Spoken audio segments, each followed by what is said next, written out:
Good morning, सुप्रभात, केम छो, सलाम। उम्मीद है आप सब लोग बेहतर होंगे, अपना ध्यान रख रहे होंगे और पूरे जोश के साथ जो है अपने अपकमिंग एग्जाम्स की तैयारी कर रहे होंगे। क्योंकि जब हम कभी जो है वो कोविड की बहुत न्यूज़ सुनते हैं, घरों के अंदर बंद होते हैं, बाहर लोगों से कम मिल रहे होते हैं, तो एक अजीब तरह का साइकोलॉजिकल डिप्रेशन जो है वो आने लगता है। तो उस डिप्रेशन में मत पड़िएगा बेटा, थोड़े दिन में कंडीशन सारी नॉर्मल हो जाएगी।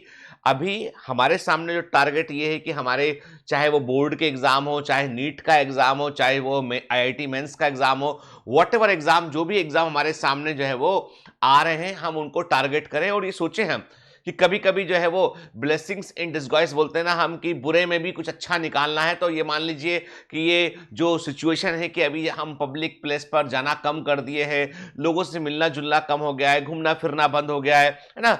यदि वाकई में यदि कोविड के प्रोटोकॉल आप फॉलो कर रहे हैं तो ऐसे ही हुआ है। तो इसको ये मानिए कि एक अपॉर्चुनिटी है कि हमारे को कम से कम डिस्टरबेंस है और हमको फोर्सफुली अननेसेसरी जो है वो, जैसे बीच में क्या हुआ था कि स्कूल्स ने जो है वो बच्चों को बुलाना शुरू किया और पेरेंट्स से बोला भैया कंसेंट लेटर दो। बॉम्बे में स्कूल्स में ऐसा हुआ कि भैया कंसेंट लेटर दो और बच्चे को स्कूल भेजो। तो मैं बोला भैया कंसेंट लेटर तो मर्जी से होता है, मेरा कंसेंट अभी नहीं है, अभी बच्चे को मैं नहीं भेजूंगा, अब तक वैक्सीन वैक्सीन ना लग जाए बच्चे को। खैर, पर अपने भारत में कंसेंट का मतलब ये कि तुम्हें देना ही है लेटर के। तो फिर मैंने विरोध भी किया इस बात का। फाइनली ये कि उन्होंने बोला नहीं भैया आपको नहीं भेजना तो मत भेजो, लाइक टाइप से।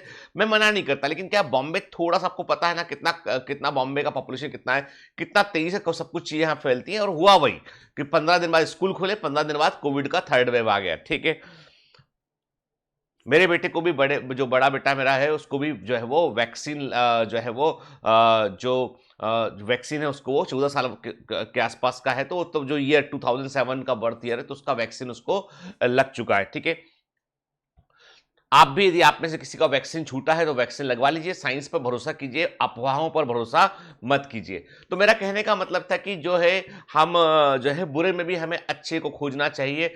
और इन कंडीशन से कुछ बच्चों ने मुझे, कुछ ने मेल किया, कुछ ने मैसेज किया, सर बड़ा डिप्रेशन लगता है, डर लगता है कि कभी कोविड जाएगा कि नहीं जाएगा। अरे भाई सब ठीक होगा, देखो है ना, ये वक्त भी गुजर जाएगा। तो इसलिए जो है वो शांति बनाए रखें और पढ़ाई पर फोकस करें। आप अभी आप ये सोचो कि आपको फोकस करने का मौका मिला है, आपको जो है कहीं जाना नहीं, सिर्फ पढ़ना है, सिर्फ पढ़ने का मौका आपके पास मिला है। इसीलिए है ना, जो नीट 2021 में जो कट ऑफ एकदम ऊपर गया, क्यों ऊपर गया कट ऑफ होगी, इसलिए क्योंकि बच्चों के पास पढ़ने का बहुत टाइम था, बहुत टाइम था, बहुत जमकर पढ़े बच्चे, और फर्स्ट अटेम्प्ट में बहुत सारे बच्चों ने एग्जाम निकाला। वो आप भी कर सकते हैं। ठीक है, चलिए, तो आज हम क्या बात करेंगे, आज हम बात करेंगे कि असल में लीडर्स कौन होते हैं। हम कई बार सोचते हैं लीडर्स का मतलब, मैं नेताओं की बात नहीं कर रहा, लीडर्स का मतलब मैं बोल रहा हूं अपने अपने फील्ड में सबसे अधिक महारत हासिल करने वाले व्यक्ति, अपने अपने फील्ड में नेतृत्व को दर्शाने वाले व्यक्ति, जो अपने फील्ड को लीड करते हैं। What is the meaning of term leader का मतलब क्या होता है, लीड करने वाला, यानी अपने समान समकक्षों में सबसे आगे चलने वाला और पूरे के पूरे ग्रुप को, फ्लॉक को दिशा बताने वाला, वो होता है लीडर। तो एक हार्वर्ड के अंदर एक साइकोलॉजिकल रिसर्च हुआ, यहाँ पे उन्होंने एक एनालिसिस किया, साइकोमेट्रिक एनालिसिस किया उन्होंने, और कई सारे केस स्टडीज उन्होंने निष्कर्ष निकाला कि पूरी पॉपुलेशन में जो लीडर्स हैं, चाहे वो किसी भी फील्ड में हो, वो केवल 2% हैं। पूरी पॉपुलेशन में जो लीडर्स हैं वो केवल 2% हैं। मतलब हर 100 लोगों के समूह में आपको 1 या 2 लोग ऐसे मिलेंगे जो लीडर्स के समान होंगे। और ये वो लोग होते हैं जो बगैर किसी बाहरी मोटिवेशन के, बगैर किसी बाहरी बल के, बगैर किसी बाहरी सलाह के खुद से काम को इनिशिएट करते हैं। And they can perform their work unmonitored condition. Harvard का लैंग्वेज है कि they can perform their work in unmonitored condition. मतलब बगैर निगरानी के, बगैर देखरेख के जो काम कर सकते हैं वो लीडर्स होते हैं। आप 100 लोगों को कोई काम करने के लिए लगा लीजिए, ऑफिस की बात बता रहा हूं मैं अपने ही ऑफिस की बात बता रहा हूं कि मेरे ऑफिस में भी 100 लोगों का स्टाफ काम कर रहा है, तो 100 लोगों में से 2 लोग ऐसे होंगे उनको कोई फर्क नहीं पड़ेगा कि सर हैं ऑफिस में नहीं है, सर ने ये काम कहा था ये टाइम पे, उनको उनको पता है कि मेरा काम है, मुझे बेहतर प्रकार से कर सर को देना है। ये उनके अंदर फील इस बात का कि नहीं मुझे करना है। बाकी 98 लोग ऐसे होंगे, आप पूछोगे उनसे भैया ये काम दिया था क्या हुआ इसका, हाँ सर आधे घंटे में देता हूं, हाँ सर मैं आज शाम तक कर लूंगी, हर सर 3 घंटे लगेगा सर मैं कर दूंगा, ठीक है, अरे सर मैं वो वाला काम कर रहा था इसलिए ये वाला काम मेरा डिले हो गया। तो 98 लोग ऐसे होते हैं, मैं झट समझ जाता हूं। कि ये दो लोग जो है ना यही आगे ग्रो करेंगे, यही ऑर्गेनाइजेशन के लिए सबसे इंपॉर्टेंट एसेट है। उनका बहुत ध्यान रखा जाता है कि वो दो लोग जो है वो अनमॉनिटर्ड कंडीशन में काम कर रहे हैं, जब उनको कोई देख नहीं रहा है तो परफॉर्म कर दे रहे हैं, वो होते हैं लीडर्स। तो लीडर्स जो होते हैं ना उनको कभी निगरानी की आवश्यकता नहीं होती है। तुमको लगता है कि बाहरी फोर्स होगा, कोई बाहर से बोलेगा तो पढ़ेंगे तो कुछ करेंगे, कोई बाहर वाला बताएगा तो कुछ करेंगे, ये हो गया इसलिए हम ऐसा नहीं कर पाए, हाँ ये दिक्कत था इसलिए, तो वो गलत है। वो लीडर के लक्षण नहीं है, वो लीडर के लक्षण नहीं, वो भीड़ के लक्षण है। तुम तय कर लो कि तुम्हें भीड़ के अंदर शामिल होना है, तो भीड़ क्या होती, गुमनाम होती है। भीड़ का कोई नाम नहीं होता है। आपको बता दो, भीड़ के ऊपर तो रिपोर्ट भी दर्ज नहीं होती है। क्राउड मॉब के ऊपर रिपोर्ट कि भैया भीड़ थी, कुछ हमला हो गया, तो भीड़ जो होती है ना, भीड़ भीड़ का कोई चेहरा नहीं होता है। भीड़ भीड़ होती है, कोई पहचान भी नहीं होती। उसकी पहचान होती है एक व्यक्ति की जो लीड करता है, सबसे आगे रहता है। और सबसे आगे रहने वाला व्यक्ति जो होता है वो कैसा होता है, वो ऐसा होता है जो सेल्फ मोटिवेटेड है, जो अनमॉनिटर्ड कंडीशन में भी काम कर सकता है, वो होता है लीडर। तो तुम में है लीडर बनने के लक्षण, बताइएगा जरूर, ठीक है, कि तुम कर सकते हो। हाँ सर, कोई ना देखे तो भी करते हैं। अब कहीं सर ऑफलाइन क्लास नहीं लग रही ना तो पर्सनल वाला फील नहीं आता। अरे तुम्हें फील लेने तुम पढ़ रहे हो या तुम तैयारी के लिए पढ़ रहे हो, एग्जाम निकालने के लिए? आप शिद्दत से कह रहा हूं मैं, बायोमेंटर्स के जो बच्चे, शिद्दत से 10 दिन फॉलो कीजिए बायोमेंटर्स को, 11वें दिन तुमको इसकी आदत हो जाएगी। बायोमेंटर्स को 10 दिन शिद्दत से फॉलो कीजिए, पूरा शेड्यूल फॉलो कीजिए, 11वें दिन, 21 दिन भी नहीं बोल रहा मैं तो, 11वें दिन तुम्हें ऐसी किसी हैबिट आएगी, तुम हमको याद करोगे सब लोगों को कि आज आए नहीं, कहां गए। वो जो आदत है ना, वही हैबिट जो है, वही आपकी सफलता के पीछे एक बड़ा कारण बनता है। कहते हैं कि जो सहारा डेजर्ट है उसमें कुछ जगह ऐसी है जो बहुत ही कंफ्यूजिंग है।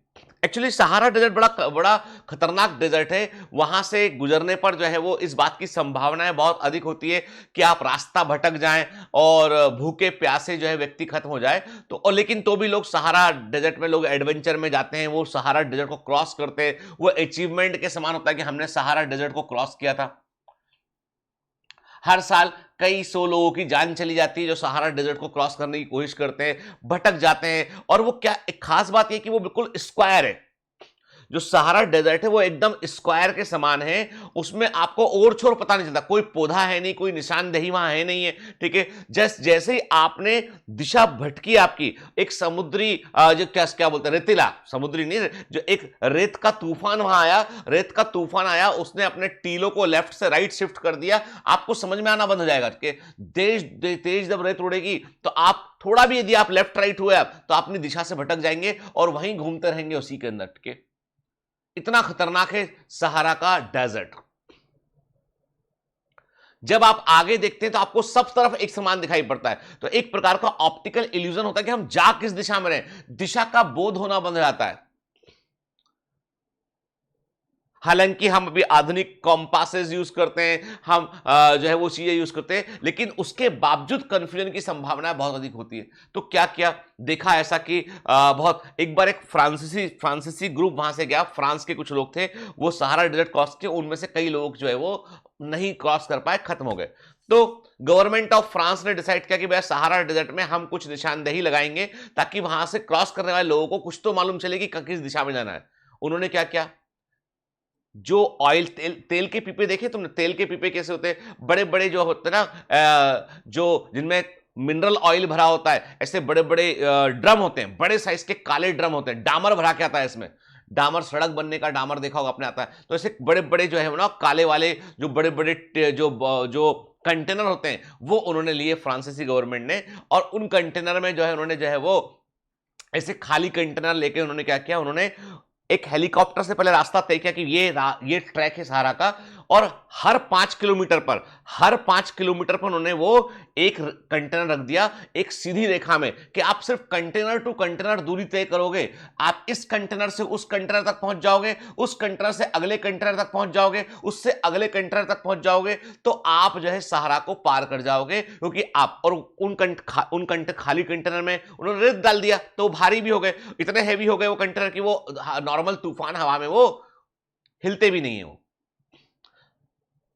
उन्होंने क्या किया, उन्होंने सिर्फ, क्योंकि रेत पूरी गोल्डन होती है, उसमें ब्लैक कलर का कंटेनर लगा तो अलग से दिखाई पड़ता है। अब आप बोलोगे सर 5-5 किलोमीटर की दूरी पे क्यों लगा है, क्योंकि 5 किलोमीटर एक ऐसी दूरी होती है, उसके बाद यानी उतना, उसके बाद अर्थ जो है वो ऐसा कहते हैं ज्योग्राफी में कि अर्थ का अपना एक एक्सिस है, अर्थ अपना थोड़ा, अपना अर्थ तो गोल है ना हमारी, तो वो 5 किलोमीटर के आगे वाला कंटर, जो 5 किलोमीटर तक का कंटर, वो तो दिखाई पड़ेगा आपको सीधी रेखा में, उसके आगे वाला आपको थोड़ा सा झुका हुआ लेफ्ट राइट दिखाई पड़ेगा।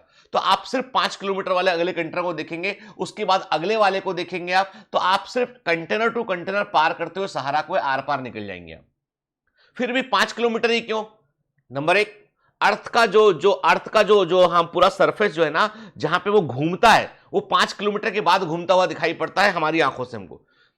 5 किलोमीटर एक ऐसी दूरी जिसको नॉर्मल, यदि आप, क्योंकि सहारा में कुछ ऑब्स्ट्रक्शन तो है ही नहीं है, सब एकदम क्लियर है सामने, तो आप यदि अपना बाइनोकुलर इस्तेमाल करते हैं आप, तो बाइनोकुलर के जरिए आप आराम से दूर का खंडर देख सकते हैं, और 5 किलोमीटर दूर तक जो है सहारा में आपको नॉर्मल आई से भी एक ब्लैक बॉडी दिखाई पड़ेगी, कुछ है सामने, सिर्फ उसको फॉलो कीजिए आप।